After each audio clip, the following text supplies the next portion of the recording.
Isso é super teatral, pode aplaudir.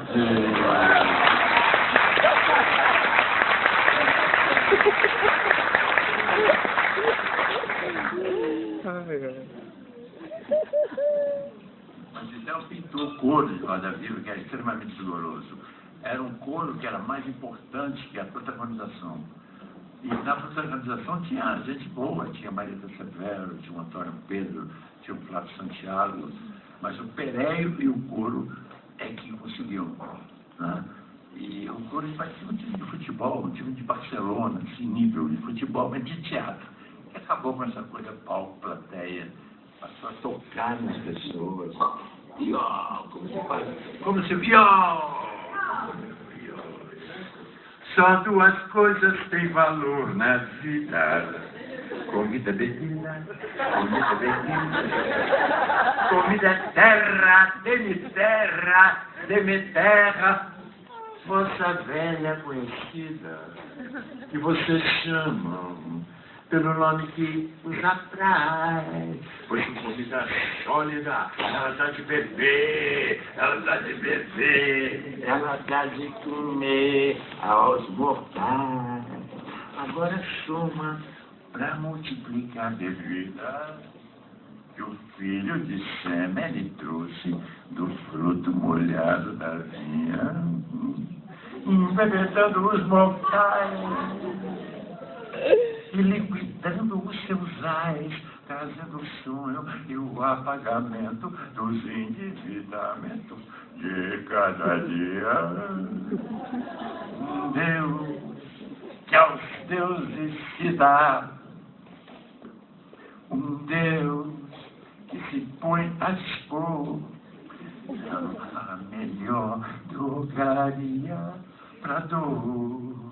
É ele que se deve, o que se tem se recebe, os bens que se tem e os que se detêm.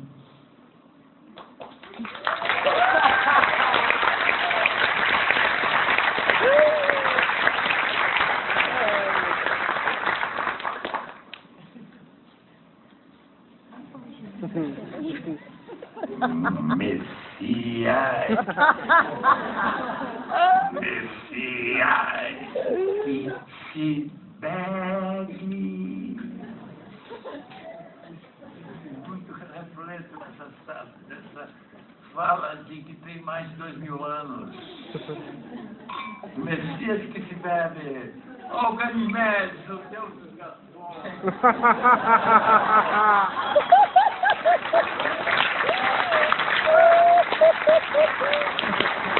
Deus foi na guerra de Troia, Deus foi dar uma sobrevoada em Troia e viu um garoto lindo. Aí ele se transformou numa águia e com o bico pegou o menino, o garçom, menino, né? Garçom, menino, e levou para o Olimpo, mas para as pessoas endeusarem aquele que serve. Claro, ele ficou apaixonado, ele virou amante do garçom, o Zeus. E aí o Zeus consagrou essa profissão maravilhosa. Então, que deu Ganimedes?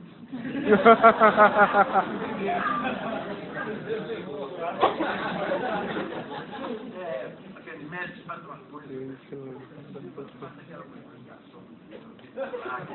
Dionisíaco que Jesus Cristo fez. Jesus Cristo não, Jesus fez. Mulher.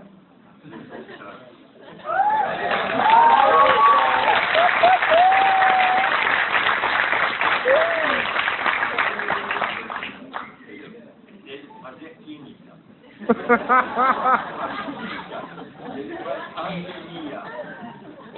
Ele tem uma noção de proporção maravilhosa. Ele faz esse papel muito. Viva Ganimedes! Viva!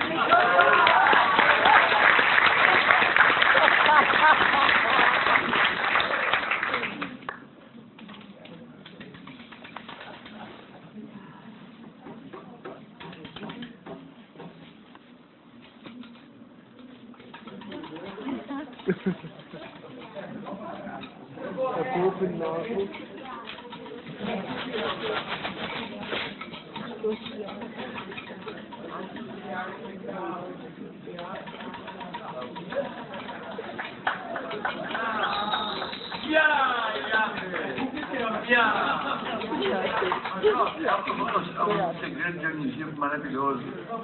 É isso. Aqui, ó. No teatro, eu trabalho há alguns anos. 30. No teatro, oficina. Então, eu fui para o teatro quando o teatro não existia mais no prédio e tal. E todo mundo dizia que nunca mais ia acontecer, que nunca ia ter mais nada, que não ia se fazer nenhuma peça lá. Bom, eu já fiz mais de 40.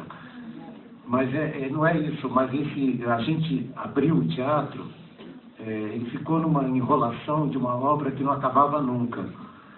Aí a gente estreou com Hamlet sem a obra acabar. A gente estreou na obra ainda, porque eu acho que a gente achava que não ia acabar nunca.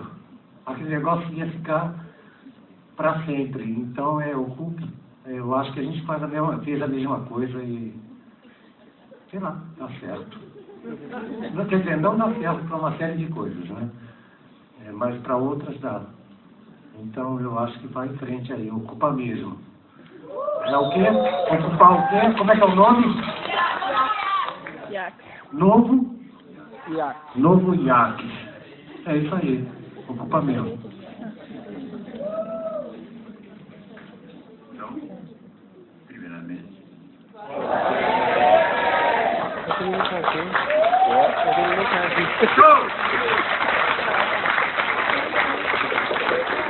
Agora é outro fora Temer, agora é pra valer. É pra valer. Eleições gerais, seja o que for. Mas eu acho que essa corrente precisa se ligar. Não dá mais, não dá mais, não dá mais. É golpe mesmo.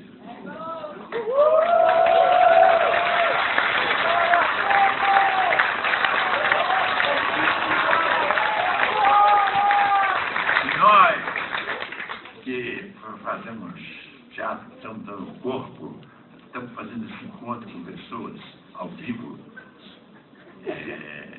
a gente procura transmitir o que o Antônio Artaud fala sempre, que o artista, em épocas como essa, em que tem um golpe, tem uma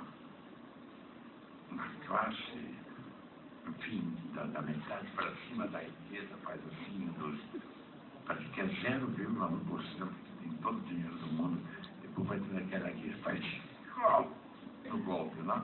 A gente está assim, a gente estava tentando assim, buscar, com todas as contradições, com todas as loucuras, e levando. Tinha um resto de contato, que também estava difícil, mas estava levando. Agora fez e tem que ser rápido. Sabe, bruxaria, quando faz assim, vira, tem que virar. E tem pouco tempo para virar, e tem que virar. E eu acho que está virando. E foi provocação do próprio imbecil lá. Foi dizer que tinha 40 pessoas. Desinteria mesmo direto. Mas enfim, não vamos falar de assuntos menores. Mas esse momento é muito rico. Eu vou fazer 80 anos e eu estou muito feliz de estar podendo viver esse momento.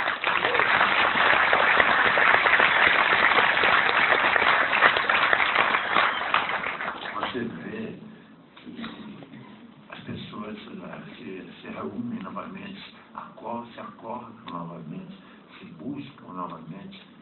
Nossa, está acontecendo isso.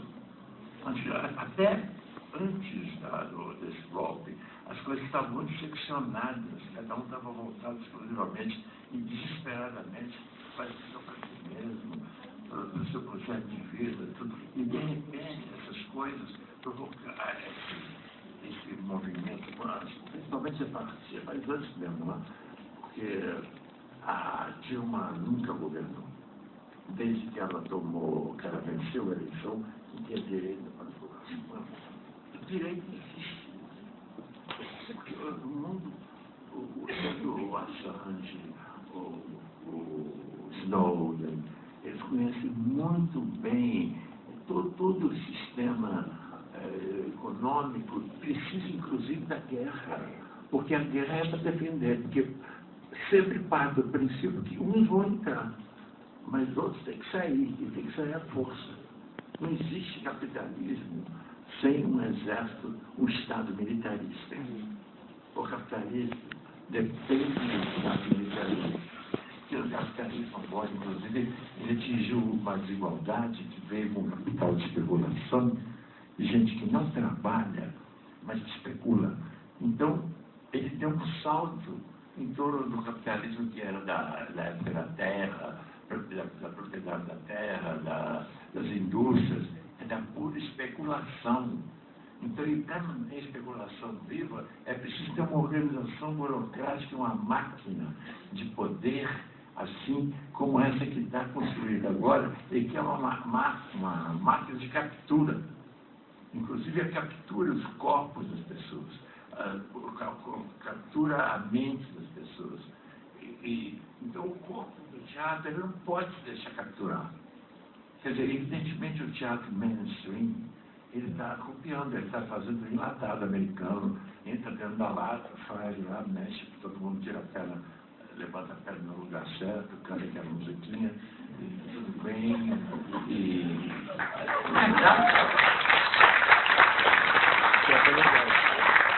o povo brasileiro fascista, principalmente, mas tem gente que gosta também, independente disso, adora só esse tipo de teatro, porque paga caro.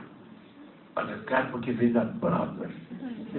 E a Broadway não é mais do que era a Broadway. A Broadway atualmente é mecânica, é um lixo. Essa franchise não é diferente de McDonald's, de nada.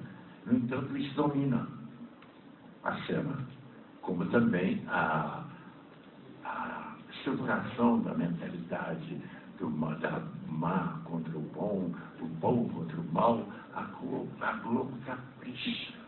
Ela contrata os melhores atores, os melhores diretores, mas ela não sai desse tema do bem e do mal. A boazinha da novela, que é a maldosa da novela, sucesso, ela arrasa. E as pessoas adoram ver a Maia boa, e choram de torcer. Cara, isso faz parte do sistema de manutenção de uma ideia única da vida. Isso aprisiona as pessoas.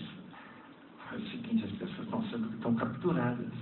Então existe uma caretice que provém de uma geração que felizmente desbundou.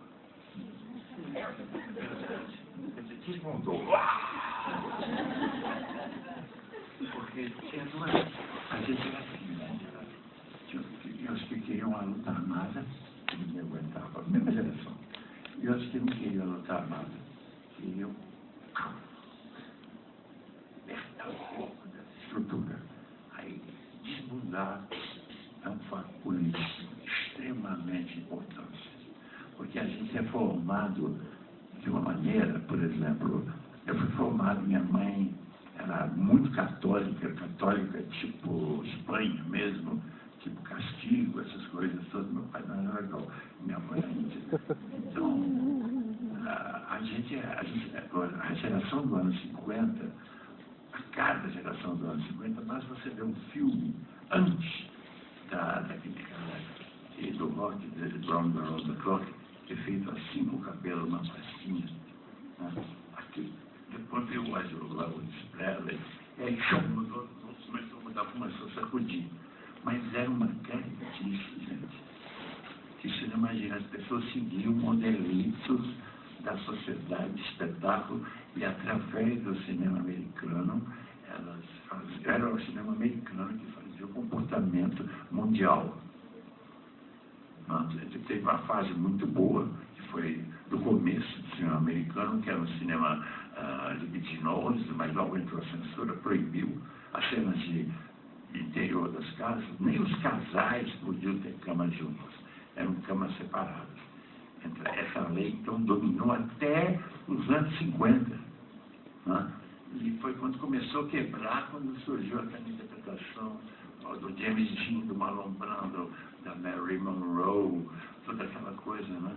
E nós somos contemporâneos disso, a gente começou exatamente querendo quebrar as coraças. A gente percebeu o grande sucesso nosso, da primeira levada da oficina, do Teatro Oficina, foi Pequenos Burgueses, porque foi uma sacação de toda uma geração, através de um autor russo, Máximo Gorky, que logo depois da Revolução, da tentativa de revolução que houve na Rússia, em 1905, houve uma repressão doida. E o Máximo Gorky escreveu essa peça sobre essa micro-revolução acontecendo dentro de uma peça de Tchekov. Quer dizer, tinha um lado realista da família, mas a família estava diante de uma personagem nova, que era um personagem que era um maquinista de trem, que aliás é um cara que nasceu aqui em Porto Alegre, que fez a primeira vez Pequenos Burgueses. Mas enfim, os Pequenos Burgueses era uma peça, porque eles se confrontaram, então, por exemplo, as peças de Tchekov com a revolução que vinha vindo. Então, ele era um grande dramaturgo, ele absolvia o Tchekov, mas ele absolvia também, os personagens então se aproximavam com conflitos de todas as espécies, mas, enfim, era uma dominante, tinha os que estavam dispostos na revolução, tinha os que caíram totalmente no discurso, que não aguentavam mais a vida, tinha os que eram andarilhos, e tinha aqueles que iam massacrar, tinha o czarismo que ia massacrar. Né? Mas aí, como houve a revolução, foi uma maravilha no começo, realmente foi um grande momento de arte pública, de Mayakovsky, de Meyerhold, de Eisenstein, né? Um grande momento, foi a invenção o Mayakovsky inventou uma incrível coisa que depois o capitalismo pegou e fez podre. A publicidade, os cartazes Mayakovsky, que são lindos, os cartazes, shopping center, primeira loja assim, mas era coletiva, tinha produtos da agrícola, vinha para um prédio que era tudo enorme, que existe até hoje. Agora tem as marcas da moda, naquele tempo eram aqueles sacos que tinham de comida, do campo, né? Trazido para as cidades. Então era um mercado comunista. Eu não sou comunista, porque eu não sou isto. Eu estou fordista, feminista, comunista, machista, sei lá, capitalista, estou fora. Acho que não existe. Isso é aqueles que acreditam que é uma verdade única. Não existe isso, verdade única. É uma piada. Mas é uma piada que domina. Então não basta você simplesmente, dentro do esquema, você, na realidade, eu acho que o teatro é central. O teatro, por exemplo, até os anos 60, o teatro foi um dos fatores mais importantes do Brasil para a queda da ditadura. O teatro foi muito forte, muito poderoso, com grandes atores, principalmente mulheres. O teatro no Brasil é uma arte assim, conduzida por grandes mulheres, né? Maria de la Costa, a Dulcina, Caçula Becker, a Nídia Alice, a Antônia Carreiro. Como? Eu não sou homem.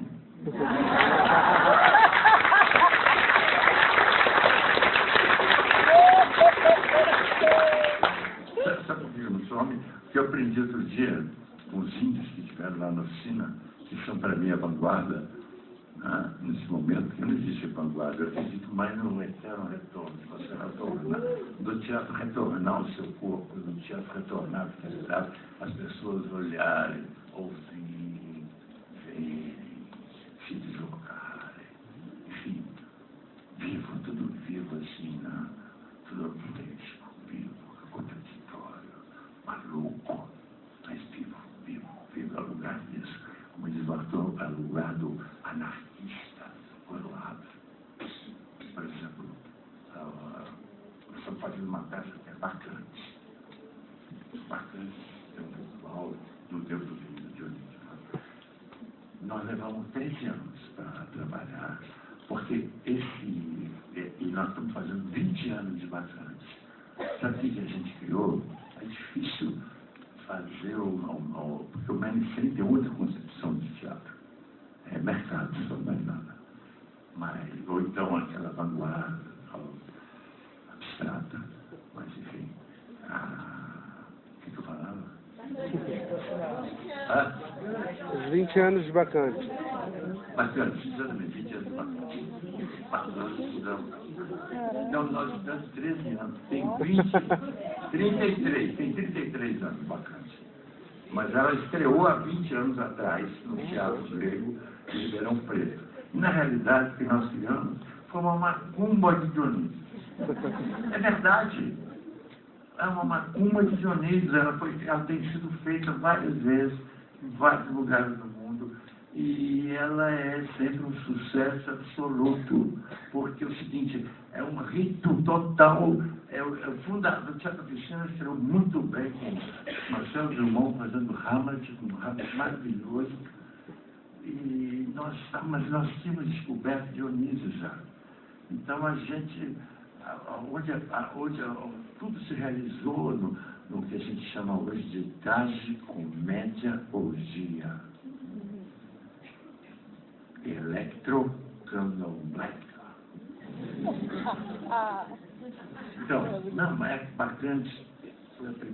Foi a última peça do teatro dele.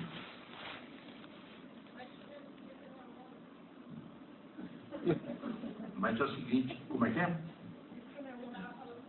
Você aprendeu com os índios por que você não era homem. Porque eu aprendi com os índios o seguinte, eu aprendi que eles eram assim para os portugueses. Tem o erro de português, que é um famoso poema do Oswaldo de Andrade, do Pau Brasil, em que ele diz, erro de português. Os portugueses chegaram aqui num dia de chuva. Se fosse um dia de sol, os índios tinham deixado eles todos peladinhos. Aí o Buru, se eu não me engano, ele diz assim, os portugueses fizeram um erro maior, tem um erro de português mesmo, falou o Krenak, que estava lá. O Krenak falou, tem um erro de português mesmo. Eles iam para as Índias.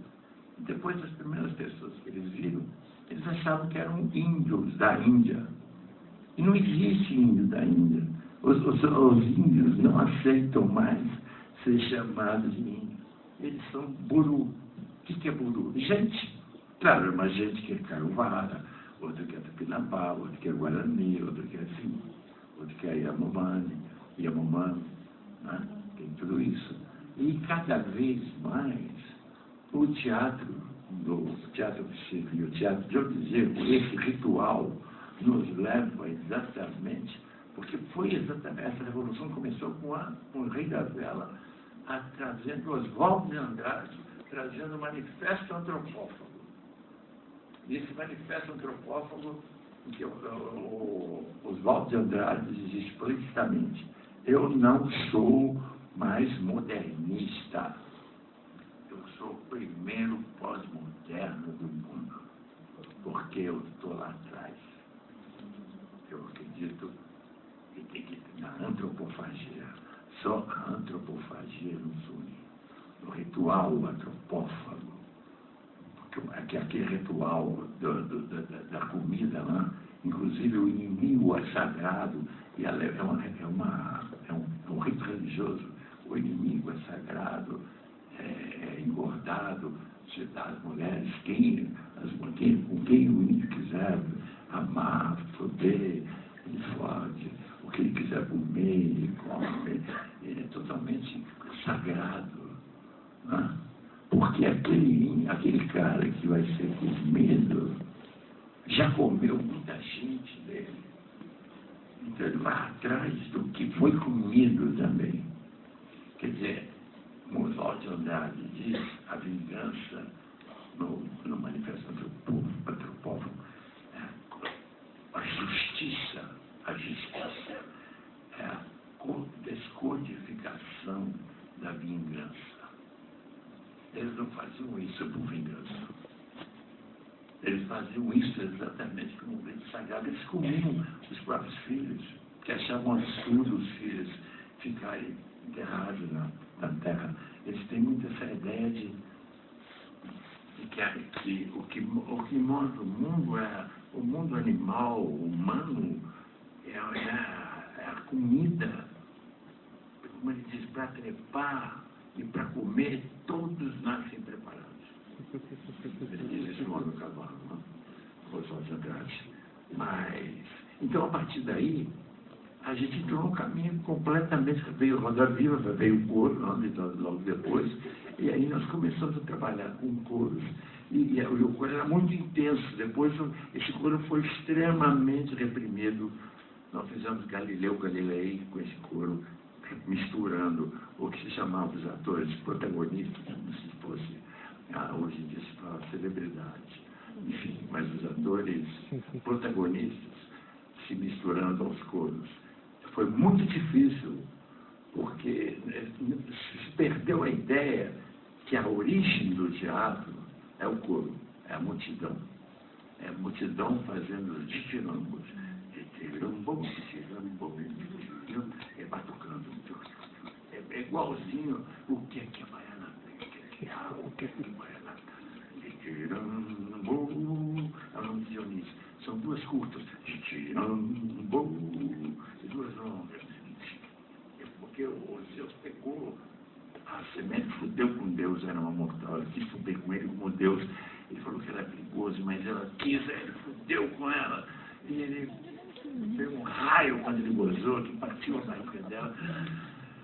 E aí o Dionísio no fogo. Aí ela pegou, o Zeus pegou Dionísio e botou dentro dele. Enfiou pelo cu, não sei o que foi. As meninas, as bacantes, as férias. As férias. Ajudaram esse segundo nascimento.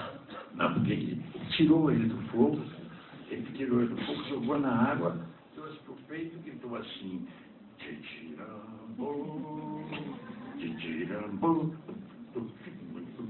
Ele inventou, inclusive, que o teatro grego musical é batucado. Porque Oswald de Andrade descobriu como Nietzsche, não a Grécia dos parnasianos, a Grécia era ela, sei lá, nem sei mais como era, porque isso não me interessa. Ele descobriu a Grécia dos ditirambos, a Grécia formada por asiáticos, por africanos, por gente de todos os lugares. Ele veio da Ásia com mulheres ferozes, com mulheres que ele chama de menos. E ele versou uma coisa linda. Se você está... Ai, tudo assim. Por isso que as coisas mudam a hora. Ai, ele investe para ele. Ai, já! São coisas assim maravilhosas. É macumbeiro maravilhoso. E eu me tornei esse Deus macumbeiro mais bonito. Eu sei que eu sou um xamã. Eu me lembro de todas as viagens que eu fiz para fazer todas as peças que eu fiz depois do Rei da Velha. Eu tomei todas as drogas possíveis e imagináveis. Não só eu, os atores todos, e tudo era criado na lucidez do transe lúcido. Então, é verdade, tudo foi criado nessa base. Depois que eu li o livro do Davi Copenau, A Queda do Céu, que é um livro, um marco na civilização ocidental, porque o Davi contou com o etnógrafo francês Yanomami.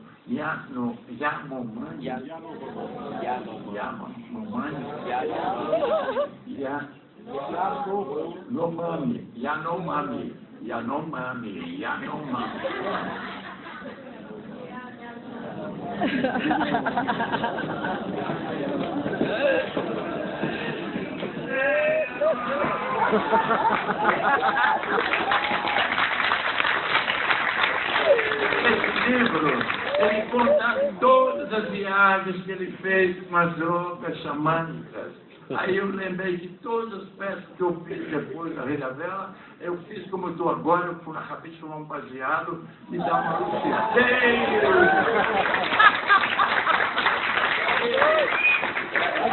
Todas as peças que eu fiz, eu lembro de todas, porque todas foram delirantes.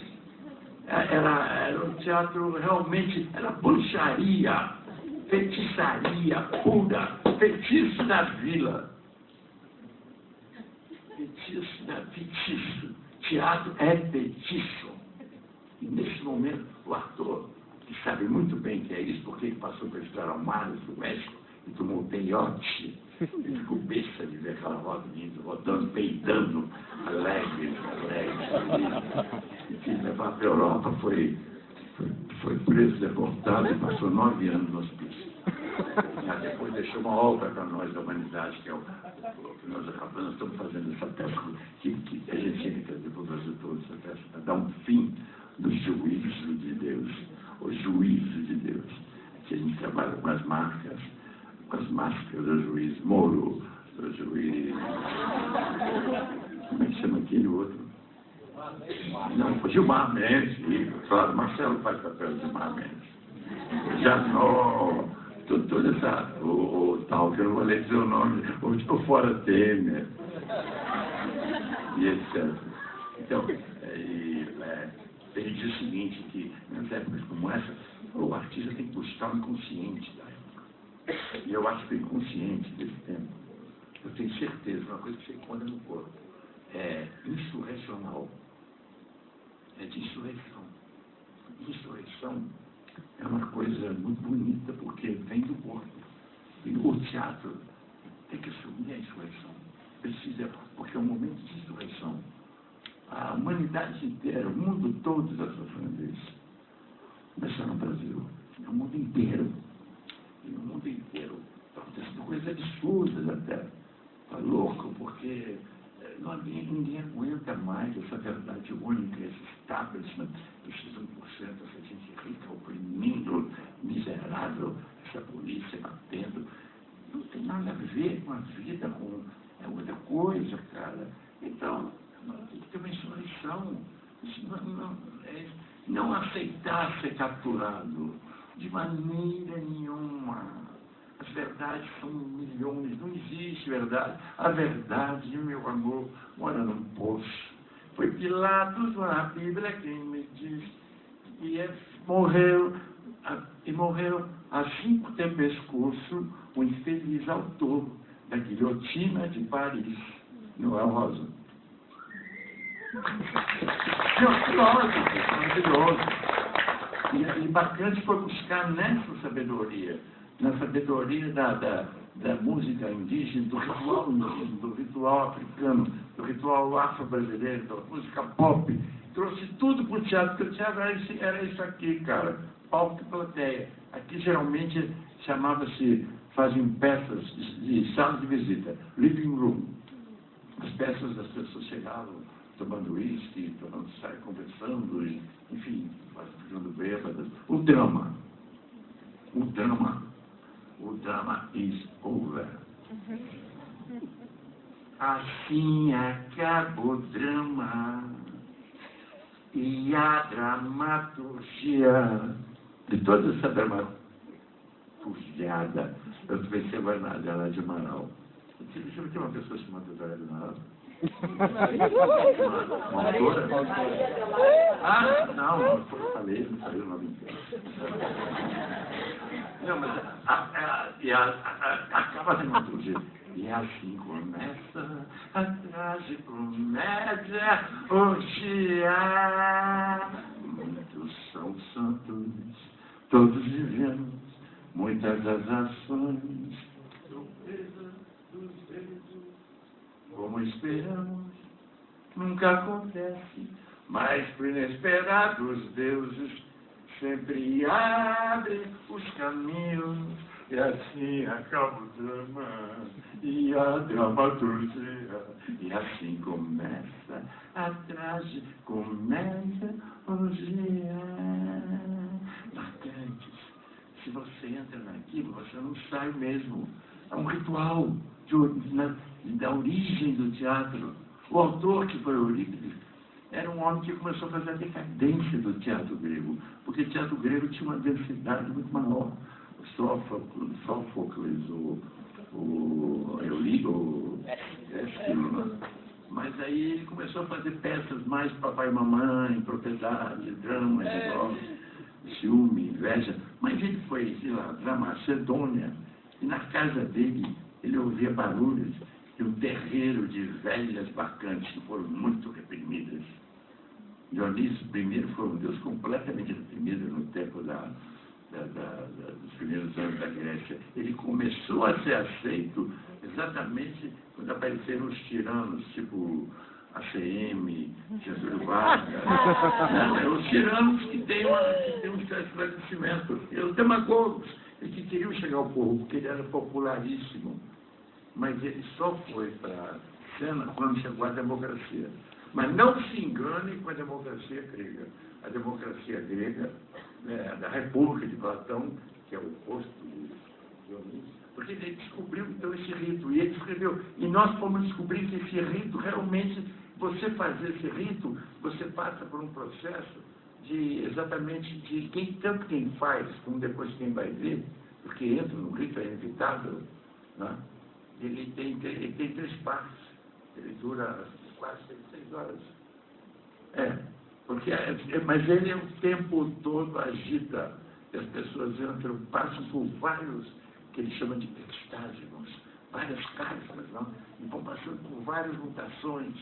E o grande momento é quando Penteu, nós até fizemos uma adaptação agora, o Marcelo, ele fez um livro, quando a gente escreveu Bacantes, ele passou isso para os atores todos, a gente fez uma espécie de livro cheio de indicações, e a gente montou com figurinhas. Estava na época o Tanqueiro, a Nete, estava morrendo, estava agonizando. Então foi aquela época que apareceu o Aécio. Não tinha morrido, não, ele estava agonizando, e aí apareceu o Aécio. E quando ele morreu, o Aécio apareceu mais ainda. E aí ele pegou a fotografia do Aécio e botou lá como Penteu. Penteu é o antagonista do teatro, é aquele que não quer permitir a prática do teatro em terras. Quer dizer, a prática dessa força política, que é exatamente a da... como é que é aquela frase do poder diante do... O poder diante do... O poder de presença diante... Nosso poder de humanidade, da presença, diante da presença do poder. A peça é isso. Esse embate. E esse embate na peça é um ritual antropófago, porque, tirando, nós fizemos, agora ele deu um golpe, como se fosse o Aécio, deu um golpe no avô dele, que era maravilhoso, Tancredo Neves. Tancredo Neves era um homem que era assim, da mesma naipe de Brizola, de Darcy Ribeiro, de Lina Paz. Na verdade, é mais ou menos. Não, mas ele tinha uma ligação. Não, ele era legal. Não, porque o Neto, o Netão Penteu. Aí, a gente sabia desde que começou a fazer a peça, estava na pedra.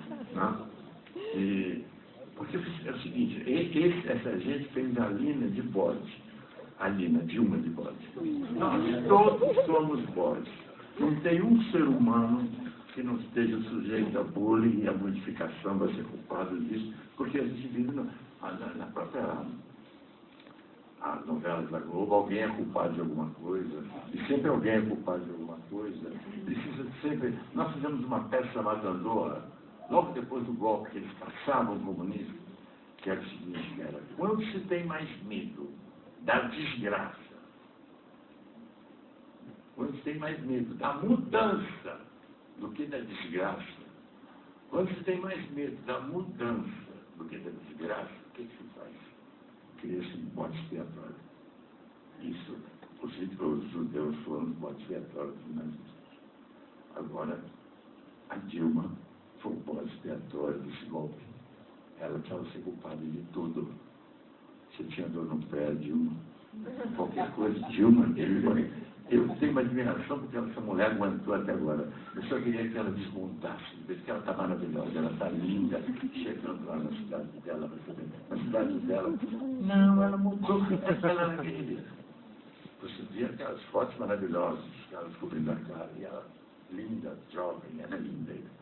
E aí, Agora, o que eu estava dizendo?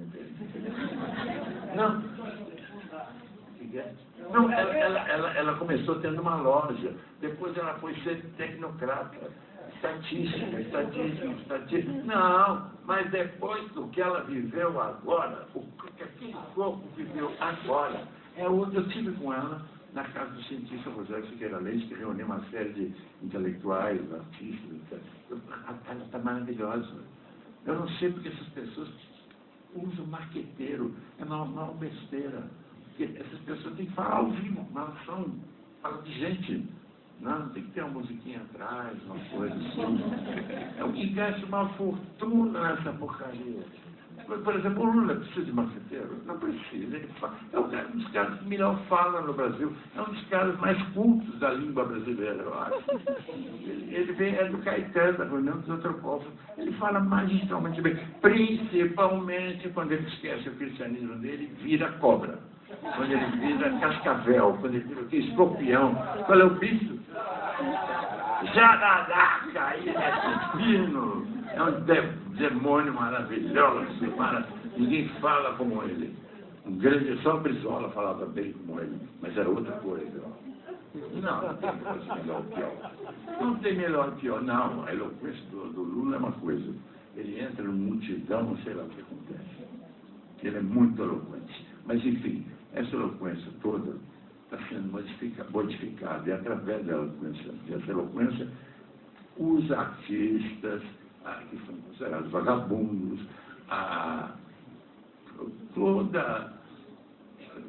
o problema não é só com o PT. O PT é o bode, em geral. Mas o pretexto, vocês veem o que está acontecendo. Não pode. A comitê da anistia foi para a mão está na mão dos caras que fizeram o golpe militar, 64, mandaram tudo embora e botaram militar, que já fez o golpe, a anistia. Quer dizer, está tudo invertido. Estão dilapidando aquele sal que viria trazer educação e cultura, investimento na cultura, educação que permitiria ao povo brasileiro dizer adeus para a era do petróleo e entrar nas energias renováveis, não? Mas a gente não pode medir isso.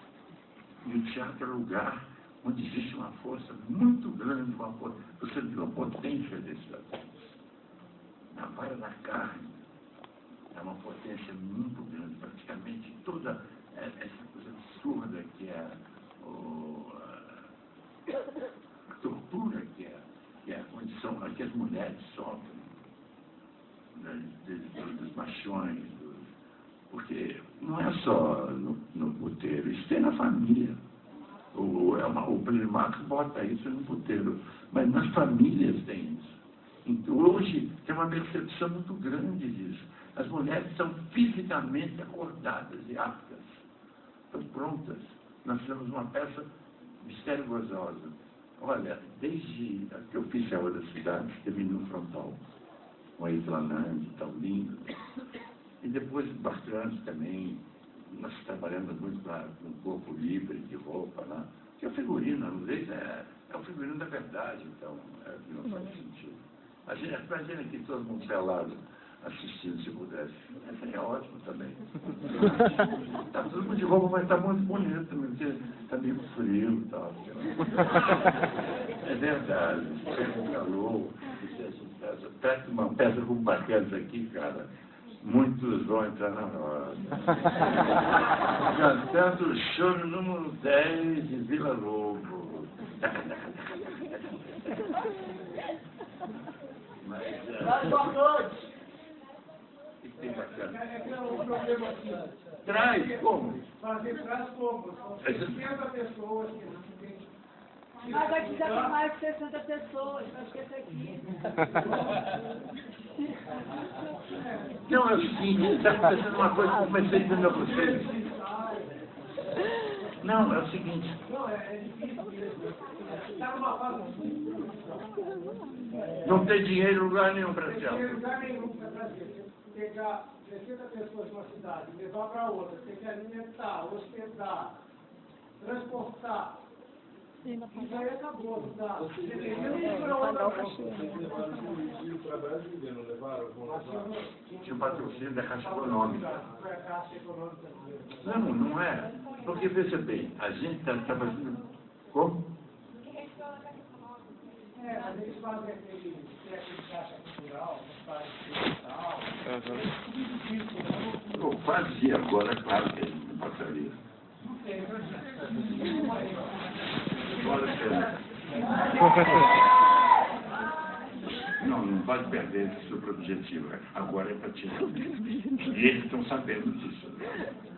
Antes eles achavam que estava tudo bem, porque entre eles fizeram toda aquela encenação, aquela farta cafona, que o pior dia foi quando o Temer disse que para todos os PMDBs saírem, que era um grande ato histórico, uma coisa decidida, muito mal falado, de repente todo mundo muda de lado e se aponta para fazer o golpe.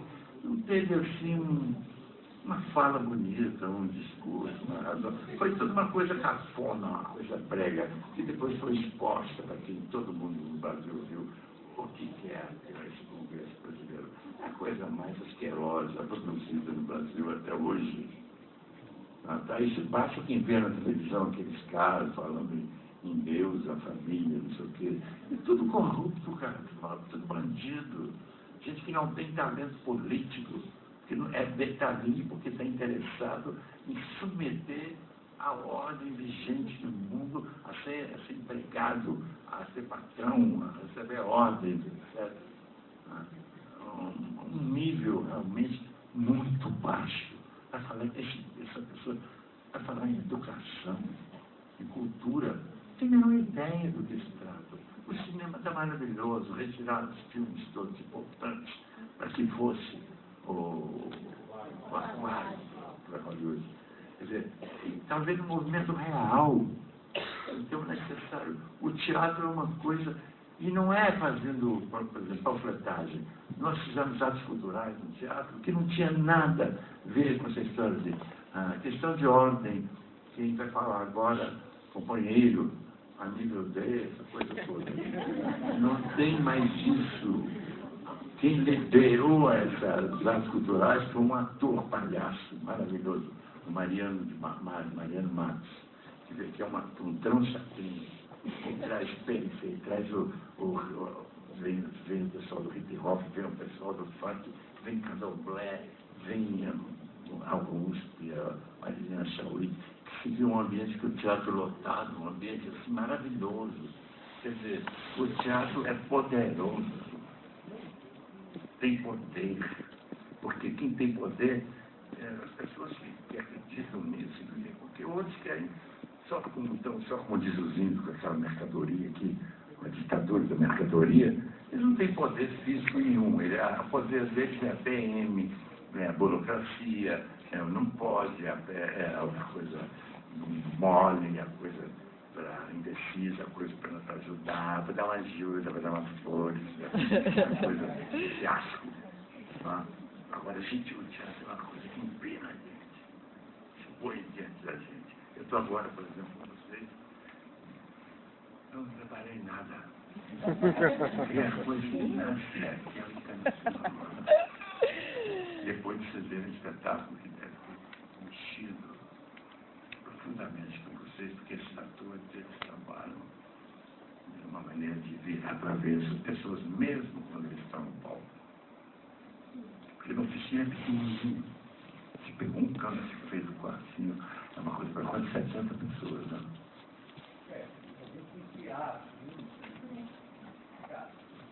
Mas um cantinho, não é um teatro todo. Porque ele parte desse princípio. Eu gosto mais de multidão.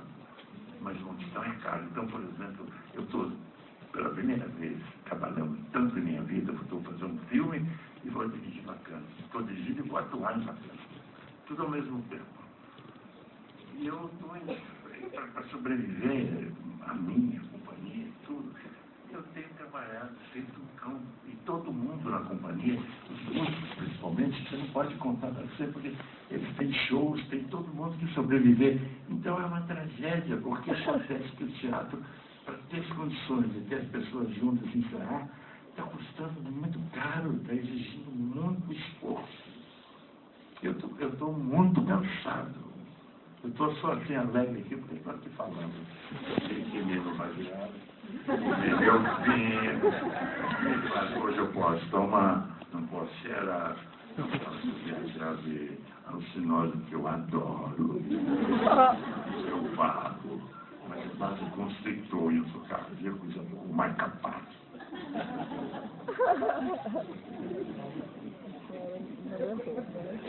Eu quero ver as vozes. Deixa eu fazer uma pergunta, então. Não deixo. Se você quiser perguntar, pergunta. Eu não quero. Eu não precisa, não. Será que não estão gravando? Olha que absurdo. Olha, já é uma marcação de tudo.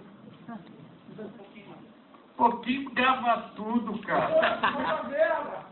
Que nada, tem celular, tem coisa. É o seguinte, cara, eu não estou falando só com você nesse momento. Eu estou falando com muita gente nesse momento. Nós estamos ao vivo, mas tem muito. Eu não jogo conversa fora. Eu sei que eu produzo coisas, porque eu tenho orgulho de ter chegado aos 80 anos, vou chegar dia 30 de março, com 58 anos de teatro no corpo, passando por fases, morte, vida, morte, vida, morte, vida, morte, vida, porque a Dionísio é um Deus que é porque tem muita repressão em cima. Quando alguém levanta a cabeça, a tendência de corte, não? E você não se deixar cortar, você precisa rebolar. E atualmente, uma coisa que eu nunca admiti na vida, não ia aos ensaios, permitir que atores, que músicos, que qualquer pessoa se distanciasse daquilo, pelo menos por 2 meses, 3 meses ensaiando, para conseguir fazer uma coisa que viesse de dentro. Mas nessa época não está permitindo isso. Então a gente tem que conseguir fazer isso, engolindo esse momento de opressão econômica em cima da cultura. E se o pré-sal fosse jogado para a cultura e para a educação, o Brasil podia acabar com a hora do petróleo, com a era do petróleo, e na própria Petrobras inaugurar uma era de energias renováveis. E agora estão vendendo, cara. Está vendendo tudo. Está posto à venda. É uma palavra antiga que isso tinha saído, que era o entreguismo. Mas o Serra é uma entreguista. Ele foi presidente da UNE. Ele estava no Chile, teve que fugir do Chile, encontrei com ele em Paris. Ele fez uma peça que eu fiz, Vento Forte, eu fiz no Rio Grande do Sul, eu não vi. Aí quando eu refiz a peça, eu convidei ele para ver, não quis mais saber. É outra pessoa, pertence à casta. Porque o Brasil tem casta atualmente, mais que na Índia, eu acho. Lugares que você não chega. Não é? E essas castas estão acumuladas em vender tudo. Estão querendo que a gente entre exatamente nessa... Como é que chama isso mesmo? Nessa... Não. Nessa fabricação, como é que é? Você que faz a cena da punheta, como é que é? Você que dá esperma, você que dá sangue para o filho de Deus. Como é que é? Fala. Essa ginástica insensata. Nossa.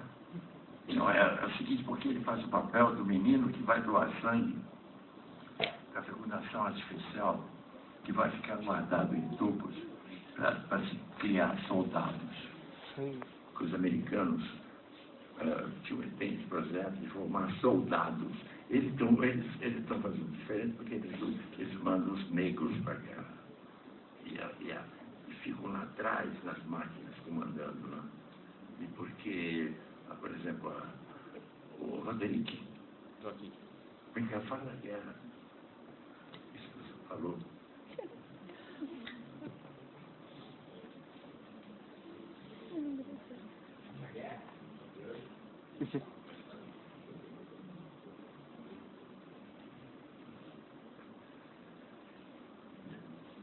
É que eu acho que também uma das questões da crise, do perigo, oportunidade, foi que apareceram outras mídias para a gente perceber também o que está acontecendo. Né?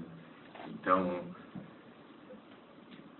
pessoas como o Assange revelam que existe um sistema de retroalimentação da indústria da arma da indústria, da quantidade gigantesca de dinheiro que é movimentada com a indústria armamentista, e que para isso a encenação da guerra sempre tem que estar existindo, sempre tem que estar acontecendo o terrorismo como uma máquina que na verdade cresceu através da própria guerra, e ela enriqueceu e ela continua, e cada vez que existe mais guerra, ela enriquece cada vez mais.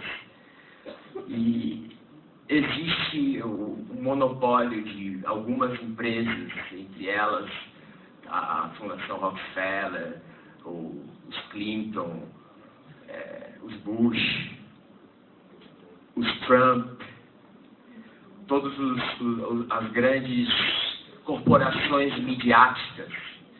E elas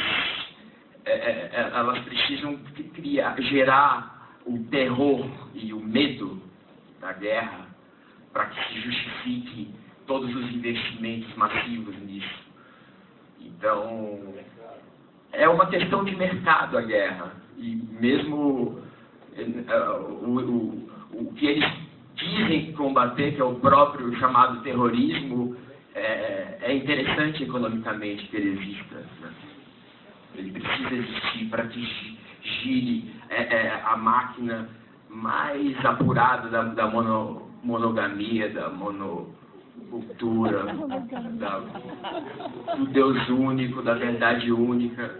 Então, eu acho que também é um privilégio nosso a gente começar a enxergar essas coisas, sabe?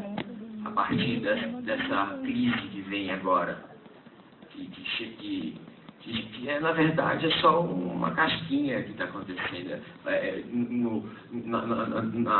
Nos golpes de Estado que estão sendo feitos na América, nos golpes de Estado que estão sendo feitos na África, todos eles estão ligados entre si. Todos eles fazem parte de um grande movimento que o próprio Fora Temer é só um fantoche ali. Então, exatamente. Porque eu acho que a força insurrecional de Dionísio, essas forças poderosas que a gente tem do bicho, que existem do bicho, que é o próprio retorno da antropofagia e de a gente estar sempre constantemente devorando o outro. Eu sinto que essa é a força que as multidões elas despertam e de repente elas criam esse inconsciente insurrecional, e que é uma força que a gente desconhece, a dimensão dela é muito mais forte do que a gente, né, porque ela está movimentando a gente. Na minha tribo, quando entra na aldeia, e tu não faz cara feia, não deixa a frecha cair. Oh, não,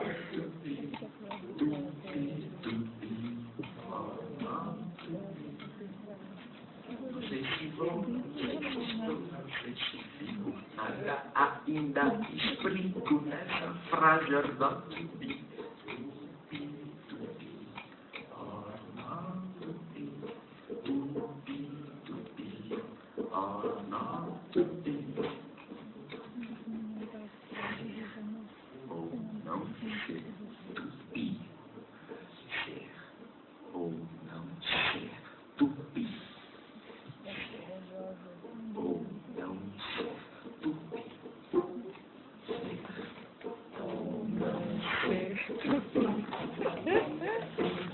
Quando entra na aldeia, não faz cara feia, não deixa a frecha cair.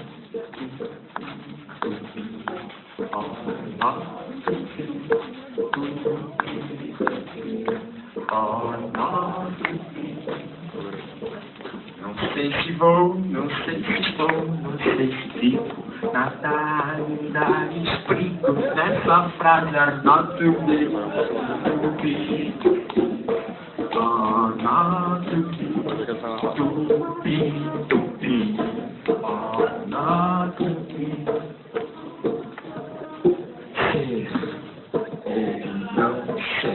Tupi.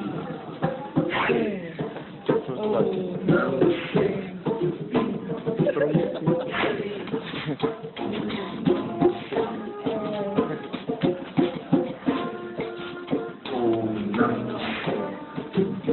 A minha tribo quando entra na aldeia, não faz cara feia, não deixa a flecha cair.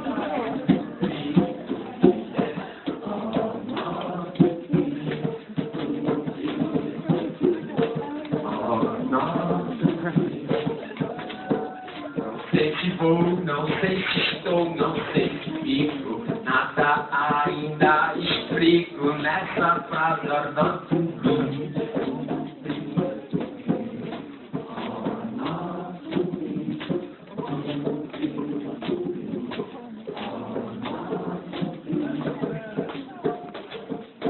Ser ou não ser.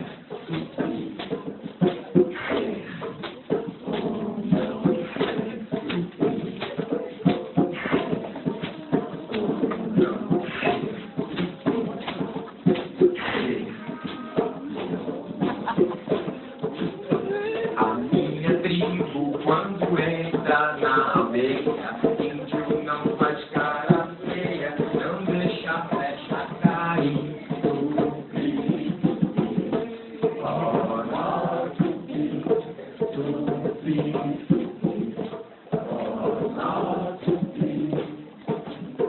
Não sei se vou, não sei se estou, não sei se fico, nada ainda explico nessa frase ornantubi.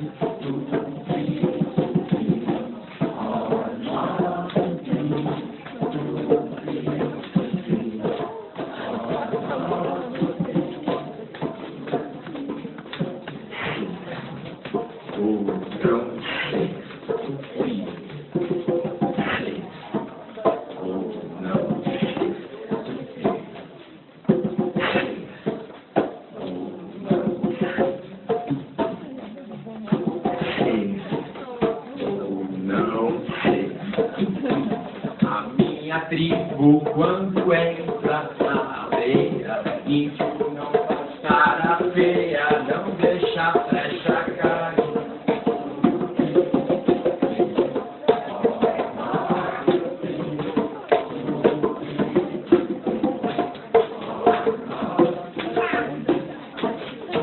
Não sei se vou, não sei se estou, não sei se fico, nada ainda explico nessa frase